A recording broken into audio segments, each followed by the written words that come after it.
নির্বাচনের ঠিক আগ মুহূর্তে বাংলাদেশের রাজনৈতিক আকাশে এক অদ্ভুত গুমোট পরিবেশ তৈরি হয়েছে। দৃশ্যত সবকিছু স্বাভাবিক মনে হলেও তলে তলে ড মোহাম্মদ ইউনুস এক নজিরবিহীন এবং অকল্পনীয় পরিস্থিতির জাল বুনেছেন, যা কেবল দেশের রাজনীতির ইতিহাসে নয়, বরং বিশ্ব রাজনীতিতে এক বিরল উদাহরণ হয়ে থাকবে।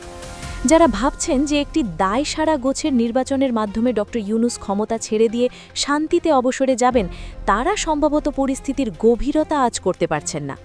পর্দার আড়ালে এক বিশাল খেলার ছক তৈরি হয়ে গেছে। এই ছকটি এতটাই নিখুঁত এবং কঠোর যে পরবর্তী যে সরকারি ক্ষমতায় আসুক না কেন, তা সে বিএনপি হোক কিংবা জামায়াত, তাদের প্রতিটি কদম হতে হবে ড ইউনুসের তৈরি করা সেই নির্দিষ্ট সীমানার ভেতরে। অনেকে একে ফাঁদ বলছেন, কেউ বলছেন শিকল, আবার কেউ বলছেন এটি ২৪-এর গণ অভ্যুত্থানের চেতনাকে রক্ষা করার এক অভিনব রক্ষাকবচ। তবে শব্দ যাই হোক না কেন, বাস্তবতা হলো আগামী দিনের সরকারের হাত পা এখন থেকেই এক অদৃশ্য সুতোই বেঁধে ফেলেছেন এই বিশ্ববরেণ্য ব্যক্তিত্ব। এই আলোচনার গভীরে প্রবেশের আগে আমাদের বুঝতে হবে যে ড ইউনুস কে। যারা সহজ সরল একজন অর্থনীতিবিদ মনে করেছিলেন, তারা এখন রীতিমতো ভিড়মি খাচ্ছেন।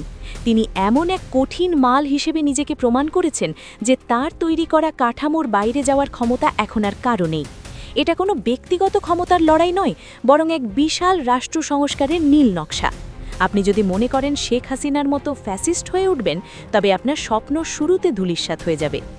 জুলাই বিপ্লবের যে রক্তক্ষয়ী সংগ্রামের দেশ দেখেছে, সেই বিপ্লবের ফসল তথা জুলাই সনদ বাস্তবায়ন না করে ড ইউনুস কারও হাতে ক্ষমতা হস্তান্তর করবেন না। এটা এখন যুবশক্তির মতো স্পষ্ট। এই গানটি তিনি কেবল মুখে দিয়েই ক্ষান্ত হননি, বরং রাষ্ট্র কাঠামোর রন্ধ্রে রন্ধ্রে এমন সব পরিবর্তন নিয়ে এসেছেন যা চাইলেও পরবর্তী সরকার উপড়ে ফেলতে পারবে না। এমনকি বৈদেশিক নীতির ক্ষেত্রেও তিনি এক বিশাল পরিবর্তন এনেছেন। ভারতের সাথে সেই পুরনো কায়দায় মাখামাখি করে ক্ষমতা টিকিয়ে রাখার দিন এখন শেষ। যারা ভাবছেন ক্ষমতায় গিয়ে নিজের খোলাখুলিভাবে দেশ চালাবেন, তারা আসলে এক মস্ত বড় বিভ্রান্তির মধ্যে আছেন। সবচেয়ে বড় চমকটি অপেক্ষা করছে আগামী ৯ ফেব্রুয়ারি।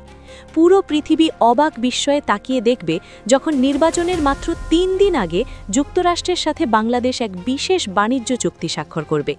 পৃথিবীর ইতিহাসে নির্বাচনের ঠিক আগ মুহূর্তে এই ধরনের গুরুত্বপূর্ণ আন্তর্জাতিক চুক্তি করার নজির মেলাভার। এর মানে অত্যন্ত গভীর। ড ইউনুস নিশ্চিত করেছেন যে বাংলাদেশের অর্থনৈতিক এবং কৌশলগত ভবিষ্যৎ যে কোনো নির্দিষ্ট রাজনৈতিক দলের মর্জির উপর নির্ভর করবে না। তিনি এক দীর্ঘমেয়াদী পরিকল্পনার ভিত্তি স্থাপন করেছেন। এই চুক্তির মাধ্যমে তিনি বুঝিয়ে দিচ্ছেন যে ক্ষমতার পালাবদল হলেও বাংলাদেশের গন্তব্য এখন থেকে সুনির্দিষ্ট এবং অপরিবর্তনীয়। যারা দ্রুত নির্বাচনের জন্য অস্থির হয়ে উঠেছিলেন, তারা এখন বুঝতে পারছেন যে ইউনুস সরকার সংস্কারের শর্তে ক্ষমতায় এসেছিল এবং সেই সংস্কারের পূর্ণতা দিয়ে তারা বিদায় নিতে চায়। তবে এই বিদায়টা হবে এক শক্তিশালী উত্তরাধিকার বা লিগেসি রেখে যাওয়ার মাধ্যমে। সেই লিগেসি হবে একটি নতুন বাংলাদেশ, যেখানে ক্ষমতার অপব্যবহারের সুযোগ হবে সীমিত। চট্টগ্রাম বন্দর নিয়ে সাম্প্রতিক সময়ে যে লঙ্কাকাণ্ড ঘটে গেল, তা এই পরিস্থিতির জন্য ক্ষুদ্র প্রতিচ্ছবি মাত্র। হাইকোর্টের রায় দিয়েছে বর্তমান অন্তর্বর্তী সরকার বন্দরের যে কোনো চুক্তি বা বিদেশিদের পরিচালনার দায়িত্ব দিতে পারে। বিএনপি এই সিদ্ধান্তের বিরোধিতা করে আন্দোলন করছে, কারণ তারা মনে করছে এর ফলে তাদের নিয়ন্ত্রণের জায়গাগুলো হাতছাড়া হয়ে যাবে। কিন্তু আশ্চর্যের বিষয় হলো, ইউনুস সরকার কেবল সেই সিদ্ধান্তে অটল থাকেনি, বরং তারা এই আন্দোলনের নামে চাঁদাবাজিকে প্রাতিষ্ঠানিক রূপ দিতে চাইছে। তাদের একটি তালিকা তৈরি করে ফেলেছে। বিএনপি বা অন্য দলগুলো যারা ভেবেছিল ক্ষমতায় গিয়ে বন্দরের দখল নেবে এবং পুরনো স্টাইলে চাঁদাবাজি শুরু করবে, তাদের জন্য এটি একটি বড় সতর্কবার্তা। সরকার স্পষ্ট করে দিয়েছে যে নির্বাচনের একদিন আগে তারা কঠোর সিদ্ধান্ত নিতে দ্বিধা করবে না। এমনকি নৌ পরিবহন উপদেষ্টা brigadier general doctor Sakhawat Hossain জরুরি সভা ডেকে যেভাবে সমস্যার সমাধান করেছেন, তাতে পরিষ্কার বোঝা যায় তারা কেবল ক্ষমতা ছাড়ার অপেক্ষায় নেই, বরং একটি পরিষ্কার এবং স্বচ্ছ ব্যবস্থা নিশ্চিত করে যেতে চান।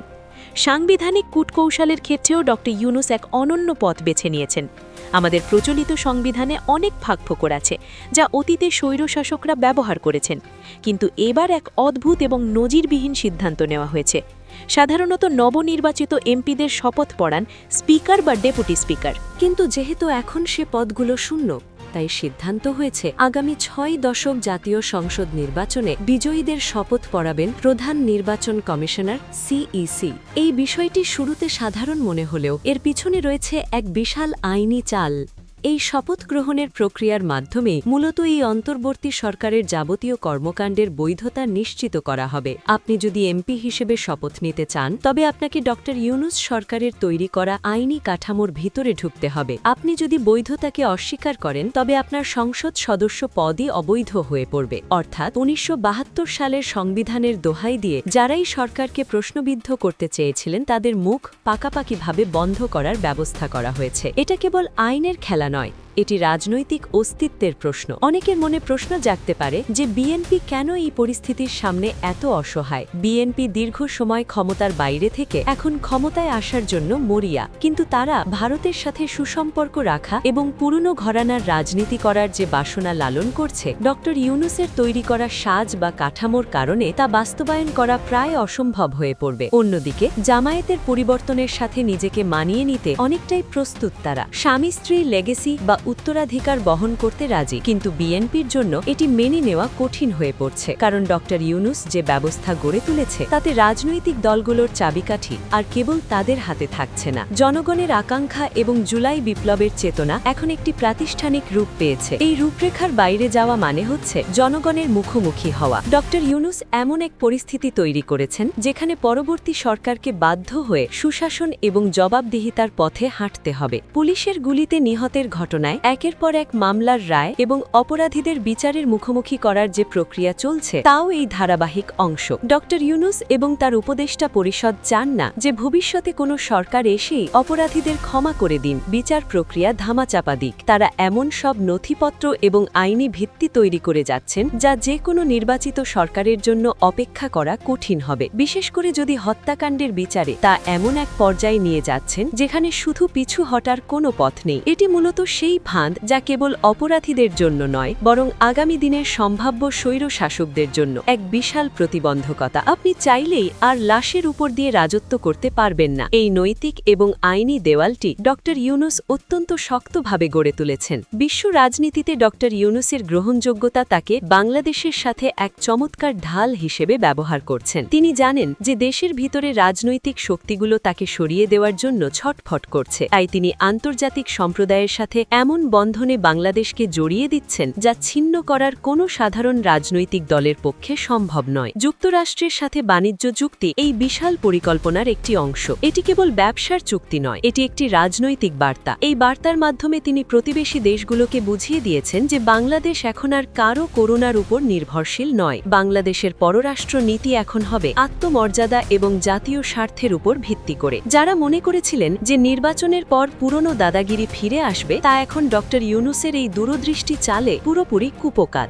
সবশেষে বলা যায় ডক্টর মোহাম্মদ ইউনূসকে একজন অন্তর্বর্তীকালীন প্রধান উপদেষ্টা নন, বরং তিনি আধুনিক বাংলাদেশের এক নতুন স্থপতি হিসেবে আবির্ভূত হয়েছেন। তার প্রতিটি পদক্ষেপ, তা সে চট্টগ্রাম বন্দর রক্ষা হোক, এমপিদের শপথের নতুন নিয়ম হোক কিংবা আন্তর্জাতিক চুক্তি, সবই একটি বৃহৎ লক্ষ্যের দিকে পরিচালিত। সেই লক্ষ্যই হল এমন একটি বাংলাদেশ তৈরি করা যেখানে কেউ আর এক নায়ক হতে পারবে না। আপনি কি ইউনূসের ফান বলতে পারেন কিংবা বলতে পারেন জাতির মুক্তির সনদ, কিন্তু একটি বিষয় নিশ্চিত যে পরবর্তী সরকার চাইলেও এই শৃঙ্খল থেকে মুক্ত হতে পারবে না। তাদের হাত পা বাঁধা থাকবে জনগণের আকাঙ্ক্ষার সাথে, স্বচ্ছতার সাথে এবং ন্যায় বিচারের সাথে। এটি বাংলাদেশের মানুষের জন্য দারুণ স্বস্তির খবর। ডক্টর ইউনূস দেখিয়ে দিচ্ছেন যে কিভাবে ক্ষমতার দাপট ছাড়াও বুদ্ধিমত্তা এবং দেশপ্রেম দিয়ে একটি রাষ্ট্রের ভোল পাল্টে দেওয়া যায়। যারা হালকাভাবে ভেবেছিলেন তা এখন হাড়ে হাড়ে টের পাচ্ছেন যে কঠিন মানুষ আসলে কি জিনিস। এই শ্বাসরুদ্ধকর পরিস্থিতির মধ্য দিয়ে বাংলাদেশ এখন এক নতুন ভোরের দিকে এগিয়ে যাচ্ছে, যেখানে শাসকের কাছে শাসন ব্যবস্থা হবে